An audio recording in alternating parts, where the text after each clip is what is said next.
задаем вопрос о том, что как дальше поступить, то ли все-таки рассмотреть этот вопрос при образовании вакансий, то есть вакантного мандата, или же отказывать, потому что для отказа в заявлении тоже не может не хватить голосов.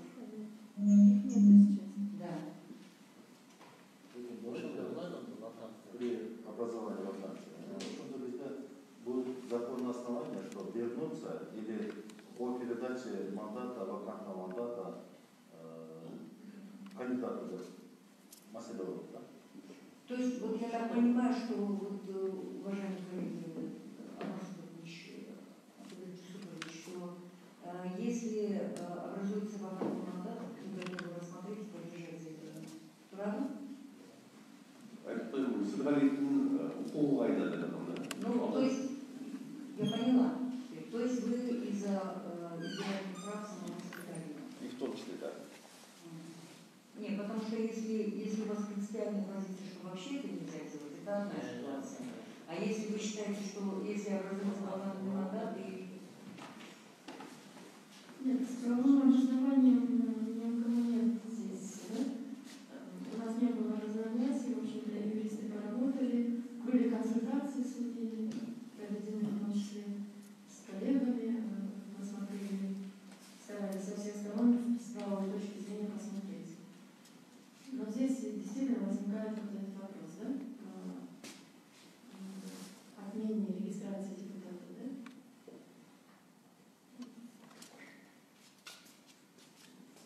В таком случае, да, очень прекрасно. Ну, как я говорил, маселени өзүшү жумушу кеңешменин алкагында жанагындай основание болгон мезгилде караган сунуштар менен күн тартибинде башка маселени кеңешмен катары биздин колубузда основание болбогондон кийин заявлениеге көрсөтүлгөн маселе негиз боло алган жок. Карап канаттанып ошон үчүн маселени жумуш иретинде ийгилик болгондо негиз болгондо кайрылып келели эми азыр күн тартибиндеги кийинки маселе көтөрөбүз.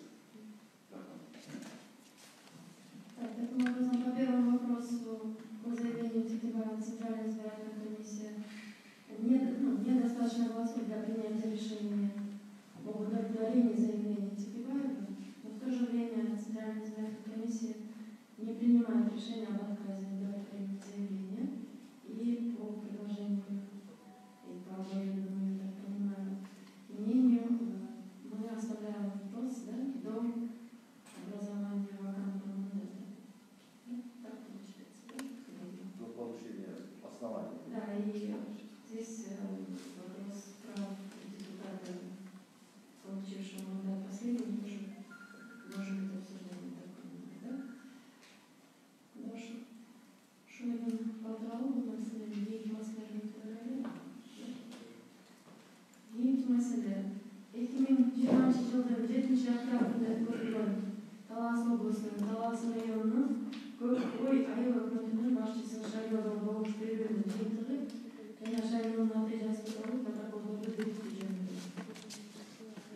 Саламатсыздарбы, урматтуу Нуржан Мамедовна, урматтуу организациянын мүчөлөрү.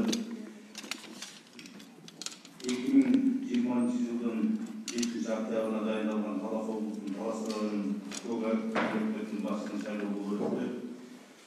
Көкөй өкмөтүнүн башчылыгынын кызматтарына жергиликтүү кеңеш депутаттары тарабынан 3 талапкер сунушталган жана катталган. Алар Карабаев Жыргалбай Алышевич, Керимкулов Серик Сабырбекович жана Мурат Шамил. Талас аймактык шайлоо комиссиясынын добуш берүүнүн жыйынтыгы жөнүндө 2020 жылдын 7 октябрда протокол менен Көкөй айылдык кеңешине 24 депутаттын 15 депутаты катышып, Карабаев 0 добуш, Керимкулов 0, Мурат Шамил 14 добуш алган. Бардык талапкерлер каршы позициясына 0 добуш берилгендиги белгиленген. Талас аймактык шайлоо комиссиясынын шайлоо натыйжасы жөнүндөгү 2020 жылдын 7 октябрда протокол менен Мурат Шамил Көкөй айыл өкмөтүнүн башчысы болуп шайлангандыгы аныкталган.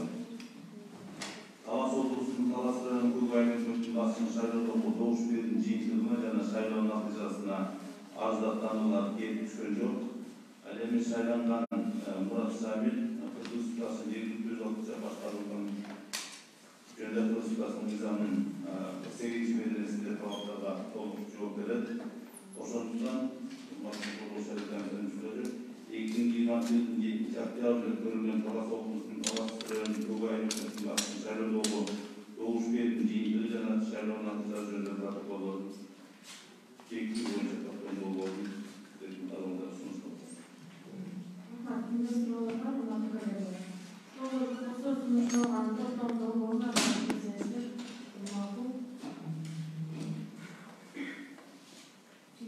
Елена Чусуповна, присоединяйтесь к лицензии. Елена Чусуповна, прошу вас проголосовать по второму вопросу.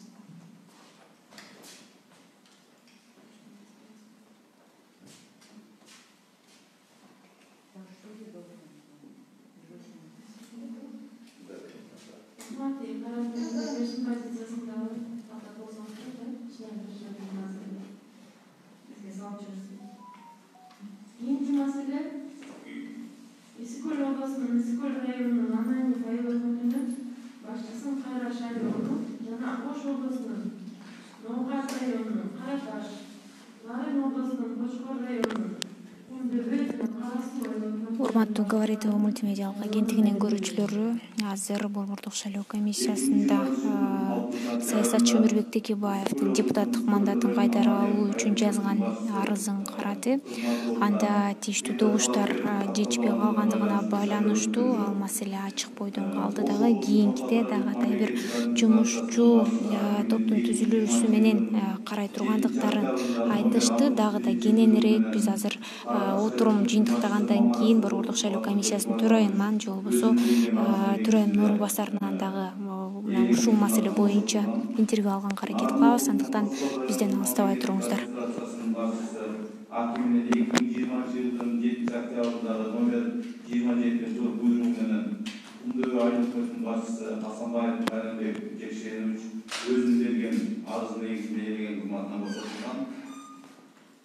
Ошондой эле Кошкор райондук мамлекеттик администрациясынын башчысы Акимдин 2020 жылдын 7 октябрындагы номер 28 буйругу менен Кара Суу айыл өкмөтүнүн башчысы Табылдыев Түйүндүк Молдобекович өзүнүн берген арыздын негизинде элеген кызматынан бошотулган.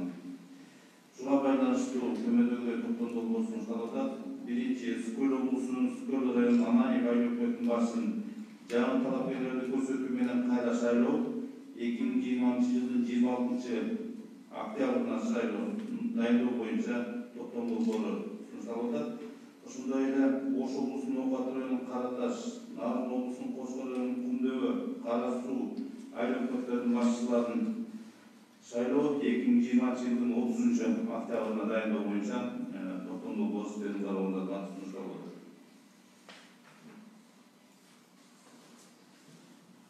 Бул шайлоодо жанагы сөзсүз түрдө санитардык эпидемиялык коопсуздук үчүн иш-чаралар кабыл алыш керек жана сакташ керек. Ошону да токтомдо кошуп атабыз. Бул тартип баардык шайлоого бирдей азыр колдонулат.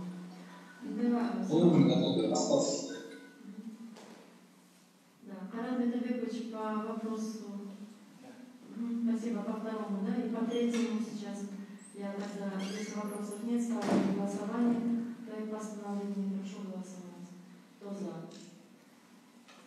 Спасибо, принято единогласно. Ушунменен депутаттын президиум маселелерин карадык, эки маселе боюнча отурум жабык жарыяланды. Говорит мультимедиалык агенттигинин көрүүчүлөрү, азыр биз депутаттык мандатын кайтарып алуу боюнча Өмүрбек Черкешевич Текебаевдин маселеси боюнча биз азыр толук маалымат алганга аракет кылабыз. Андыктан бизден алыстабай туруңуздар. Жок азыр.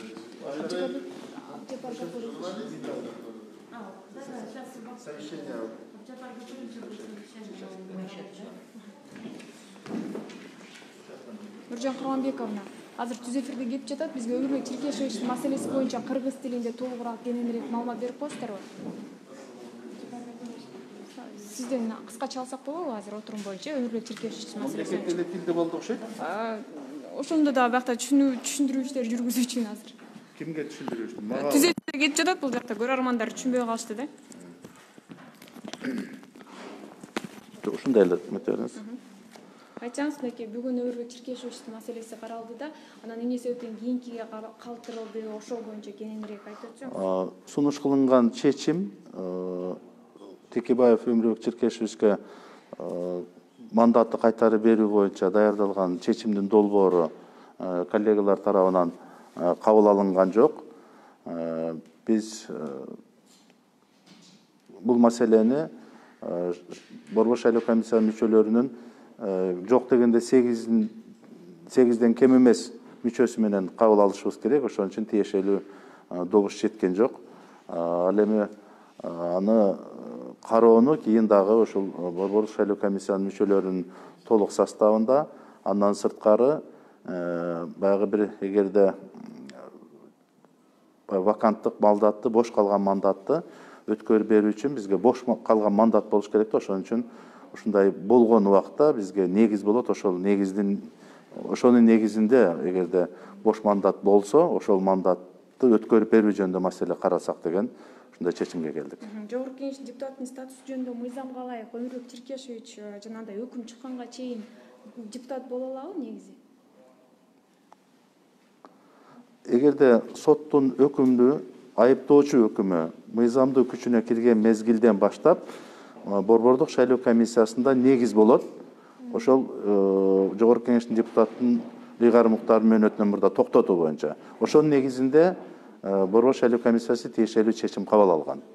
Ал эми ага азыр кайра келиш үчүн биз бош калган мандат болуш керек, ошону өткөрүп берүү боюнча. Ошол маалда карасак болот да.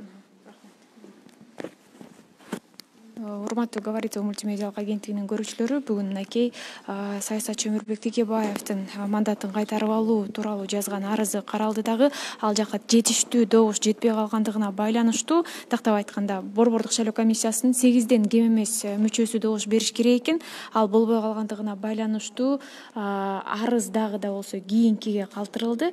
Азыркы учурда жыйын соңуна келип жетти. Биз дагы да болсо түз эфирлерди окуя болгон жерлерден алып көрсөтүүгө дайым даярбыз. Азыр сиздер менен коштошобуз. Саламатта туруңуздар.